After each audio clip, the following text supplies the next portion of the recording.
Well, good evening, everyone. Hello. It's actually 7:30 in the evening here where I am, and I just had the urge to come on and do a video. And I'm going to do a video today where I'm not going to talk about my usual beauty content. I'm not going to show you any products or anything like that. I'm going to do a slightly more personal video. A video where I think you'll be able to get to know me a bit more.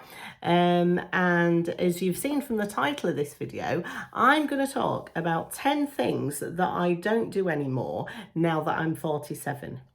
Now, I've been watching some other videos on YouTube with people talking about this sort of subject, and they're saying things that they don't do now that they're such and such an age. And I find it really, really interesting. And we're all getting a bit older, aren't we, no matter what age we are.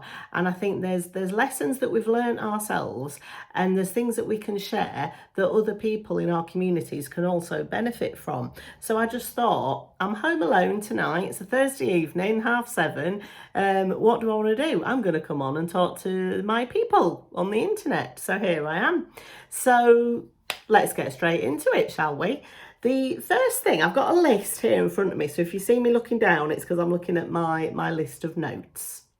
So the first thing that I don't do anymore now that I'm 47 is I don't care about what people think. Now, don't misunderstand me. I'm not saying I don't care about people. I do care about people. I care about how they feel, and I want everybody to be okay. And I wouldn't want to say or do anything to upset anyone. But in terms of what other people think of me, I don't care anymore. They can think whatever they want. And when I think back over my life, the amount of things, the amount of experiences that I have missed out on, that I haven't done, sometimes because I've been worried about what people might think.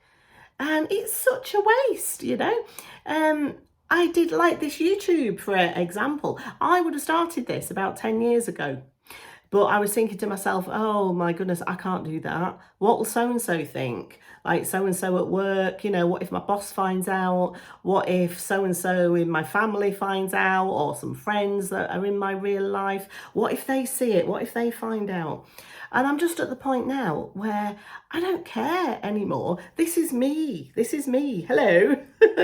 And yeah, it just doesn't bother me. And I don't know why it doesn't bother me anymore. Nothing particularly has happened to change, but I just think it's part of the process of getting older, is that you do start to care less about what people think, and it's really liberating. You get this freedom, don't you, that comes over you, and you just think, you know, I'm going to do it. I'm going to do all the things that I wanted to do in my life that I haven't done. So here I am on YouTube. I'm in my 3rd month now doing this, and I'm really enjoying it. I'm loving it. And I've got so many more ideas about the future. So yeah, it's all good.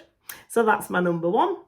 My number 2 on my list of 10 things I don't do anymore is that I do not buy uncomfortable clothes or shoes. You might be thinking, well, Rebecca, why would you do that anyway? You must be bonkers. Why would you buy uncomfortable clothes? But I did, and I don't think I'm the only one either. I think there's maybe some of you out there watching me now that can relate. Certainly when I was younger, if I saw an item of clothing that I liked, you know, maybe it was fashionable and I'd try it on, and if it didn't feel quite right, maybe it didn't fit me, maybe it was a pair of tight jeans, like, do you remember those low-waisted jeans that used to be in fashion? Trying to squeeze myself into them, thinking, oh, it'll be fine, you know, I'll lose that half a stone and everything's going to fit me and it's going to be great. And I'd buy the clothes and they'd sit there in my wardrobe and never to see the light of day again. Shoes is another one, you know, the high heels, squeezing my feet into them, and I just think now, no, I'm not going to do it anymore. I love nothing more than a pair of Clark's granny shoes. I really do, and I'm an awkward size as well. I'm a 5.5, and 5s don't fit me and 6s don't fit me. I really am a 5.5, and Clark's do 5.5s that are really comfortable on me. I'll wear trainers as well. I quite like a pair of New Balance trainers. They're comfortable. And in the summer, I love my Birkenstocks. And you know, the ones with the two straps, the Arizonas, love them. Most comfortable things in the world. And yeah, I do not care anymore about squeezing myself into these uncomfortable shoes just to look a certain way. No, I'd rather be comfortable. I'd rather be able to walk an extra few miles, you know, and be out and about having a good time than worrying about, oh, I need to sit down in a minute because my feet are killing me and blisters and all of that. No, I'm done. I'm done with it. So there we go. Again, very liberating. I'm loving getting older. Isn't it fantastic getting older? The way we just don't care anymore about all these things that used to really bother us. It's lovely. Now, number 3 on my list, something else that I am done with is compromising on my sleep and staying up late. I'm somebody who needs a lot of sleep. I need a good 8-9 hours, sometimes more than that actually. And if I don't get it every night, I really am not my best the next day. My mood is affected. I'm snappy at everyone. I just don't function very well. I'm forgetful. I'm at the age now, I'm probably sort of perimenopausal and I'm getting a bit of brain fog, and that's always a lot worse if I haven't slept. And I saw a TED talk by a man called Matthew Walker, and I highly recommend it if you haven't seen it. He studied sleep over many, many years. And he really talks about what happens to our bodies if we don't get enough sleep. It's so, so important for us. Prevention of disease, prevention of things like Alzheimer's disease and lots of other diseases too. Because when we're asleep, that's when our bodies heal themselves. You know, it's very restorative. We need it. And even dreaming, the dreaming process, that's when our brains process everything that's happened to us in the day. And sleep deprivation is used as a form of torture, isn't it? Certainly during the war, that sleep deprivation was used on prisoners of war, because it's just barbaric, really. People go mad if you deprive them of sleep. So I just said to myself, as I got into my late 40s, I'm prioritising my sleep. I will invest in my bed linens. I want a good pillow that really supports my neck. I want some good quality bedding. My duvet has to be just right. And it really does make a difference to everything, to my health, my mood, everything. So if you've not been prioritising your sleep, I really, really suggest that you do, and you'll see the difference. And look at that TED Talk as well. I'll write it in the description box below. Matthew Walker, his name is. He's written a book as well about sleep. Really fascinating. Okay, I'm just going to have a sip of water now.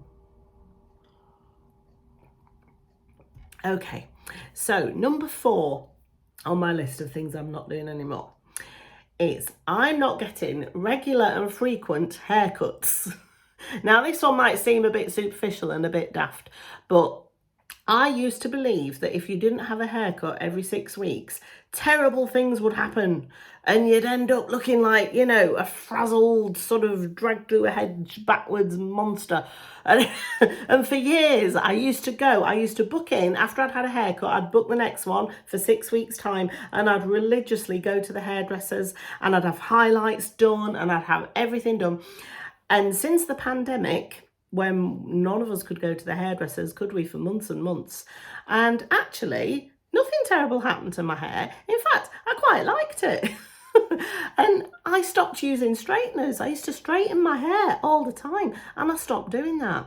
I started colouring it myself, but instead of colouring all of my hair, I'd just do my roots. And I found that the condition of my hair improved.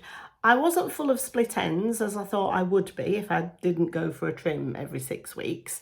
My hair started to grow, and I found that I've actually got quite a kinky, wavy texture to my hair. So I got myself a diffuser, and I started learning about what to do with wavy hair and how to style it and everything. And I just thought, yeah, this isn't something that I need to be doing and spending all that money on every 6 weeks. And so I don't now. I last had a trim, it was in early January, and it's the middle of April now. And I'm not even thinking of having another trim for another at least 2 months.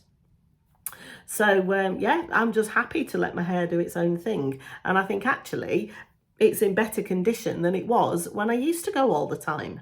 So there you go. Another lesson. I really wish that I had a time machine, because if I could go back in time and tell these things to my 20-year-old self, that would just be amazing. Not that she'd listen. She probably wouldn't listen, would she? But hey ho, we try. Okay, so that was number 4. Number 5 on my list, something else that I've started to not do anymore, is saying yes to everything. And I'm talking here about invitations. You get invited to a night out. If I don't want to go, I'm not going to go, If it's people I don't really know that well, if I'm invited to if I'm invited to somebody's wedding and it's somebody that I don't know very well, then I'm not going to feel guilty about not going to that, because your time is precious, isn't it? And now that I am in my late 40s, it's really dawned on me that I'm over halfway through my life, hopefully, and time is precious.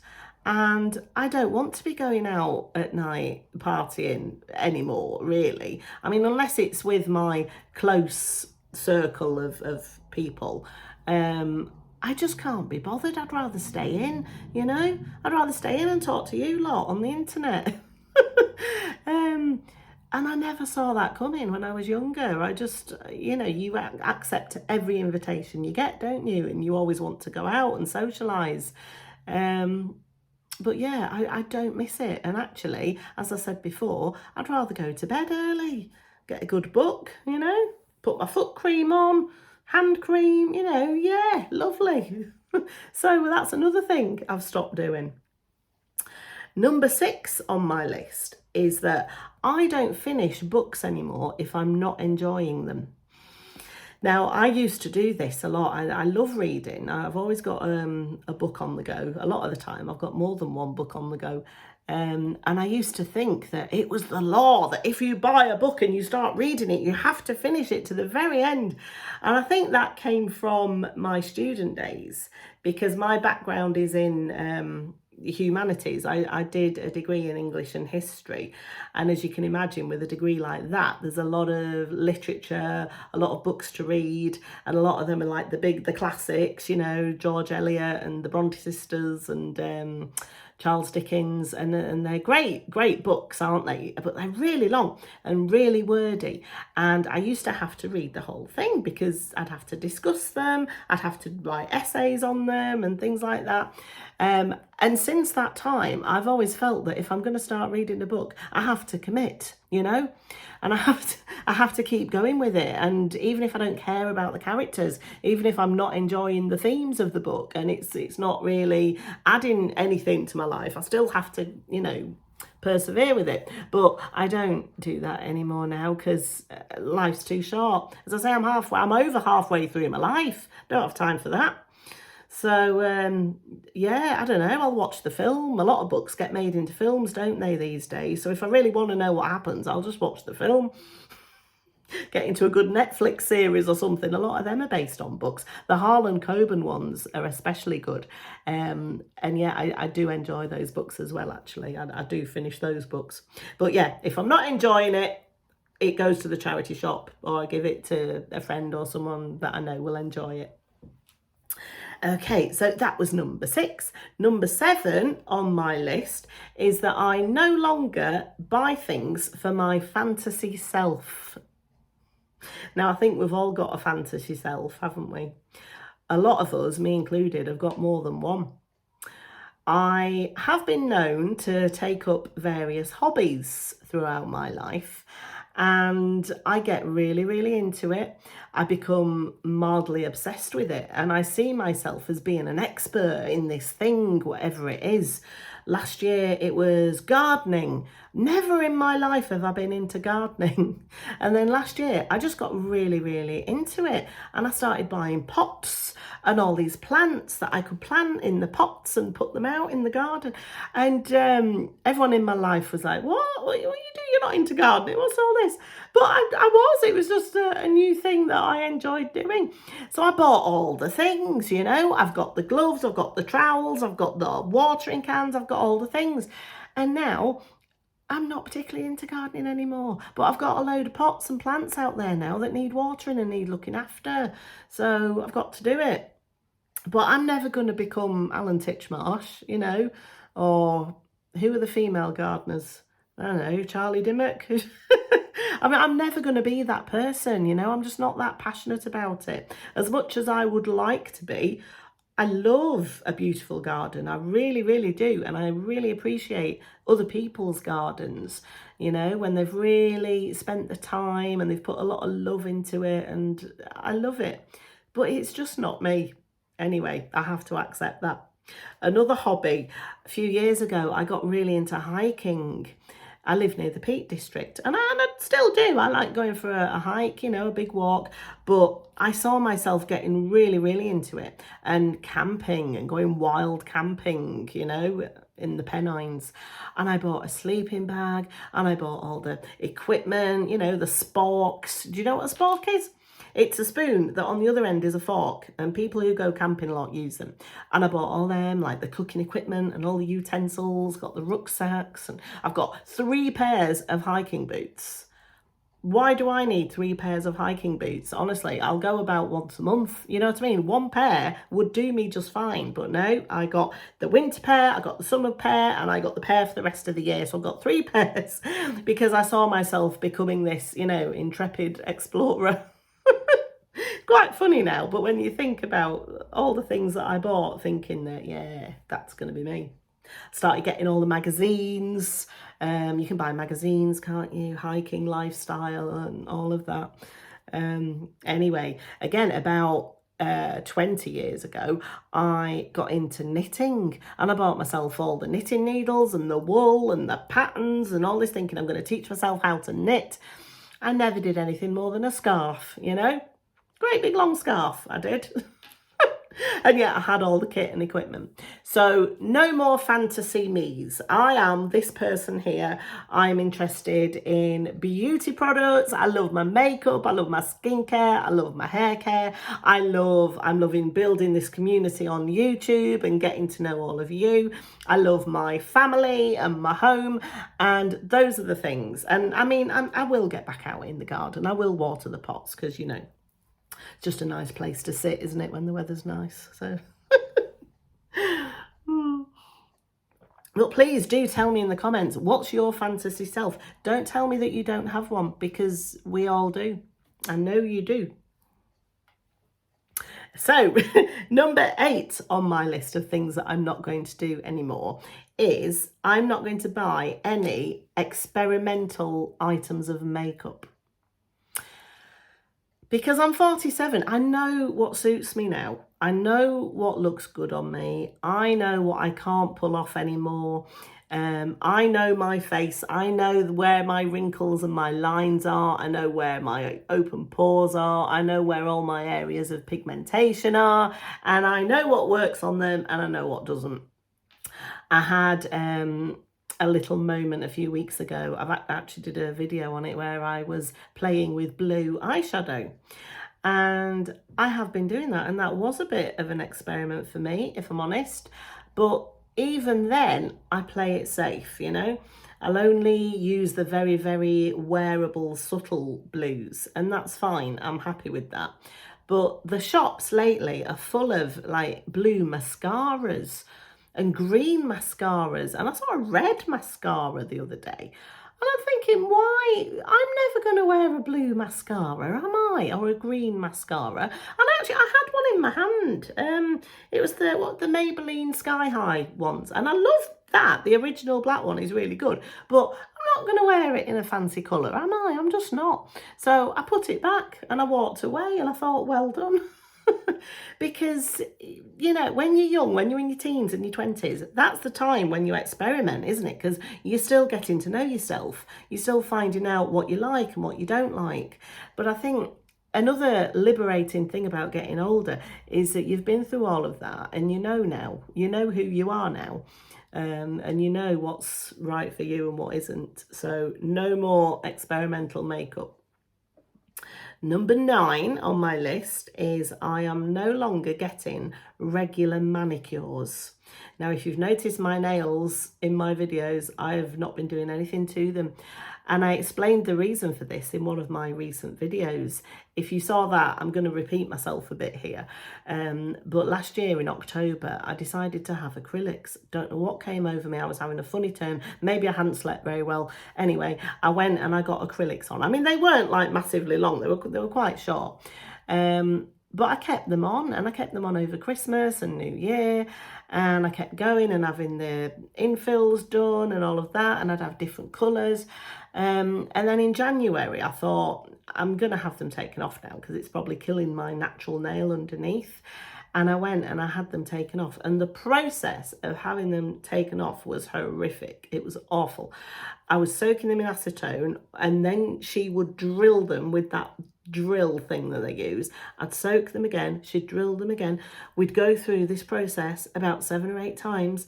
And by the end of it, it was actually quite painful. You know, I could really feel her drilling onto my nail bed, and I could feel the layers of my nail coming off, and I just thought, this isn't good, this is killing my nails.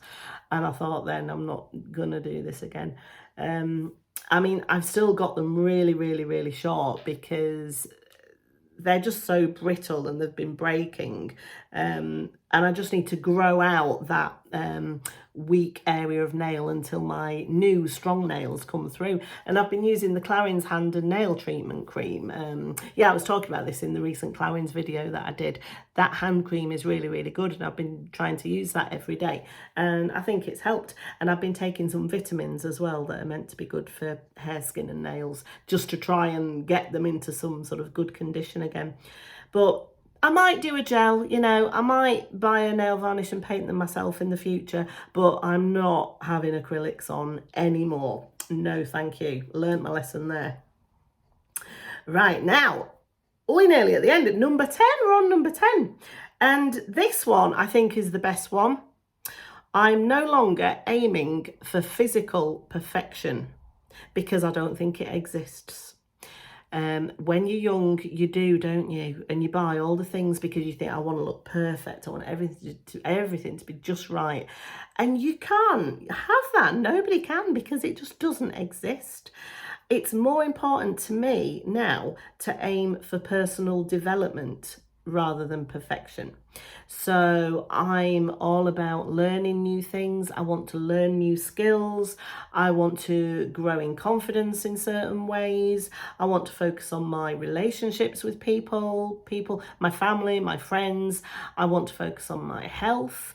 Oh my goodness, another thing that happens as you get older is your health. Things start going on that never used to go on. And I was actually diagnosed with a health thing last year. I'm not going to go into that here and now, but it's a thing that I have to take into consideration now that I never used to have to. And it just puts everything else into perspective, doesn't it? If your health isn't there, yeah, it really does affect every aspect of your life. And I took it for granted, you know, I really did take my health for granted, and now I don't. So rather than aiming for physical perfection, I'm aiming for personal development in every area that I can, especially my health and learning new things and just trying to keep the brain alive as I'm getting older, you know. So there you have it, my 10 things that I don't do anymore now that I'm 47. So what do you think? Let me know. Do you have anything that you used to do that you've decided you're not going to do anymore? Do you have a fantasy self, or 2 or 3? like I have had through my life, let me know. I find it really, really interesting just to see what other people's things are, and let me know what you think of mine as well. So anyway, thanks for keeping me company on this Thursday evening, and I'll talk to you next time. Okay, bye.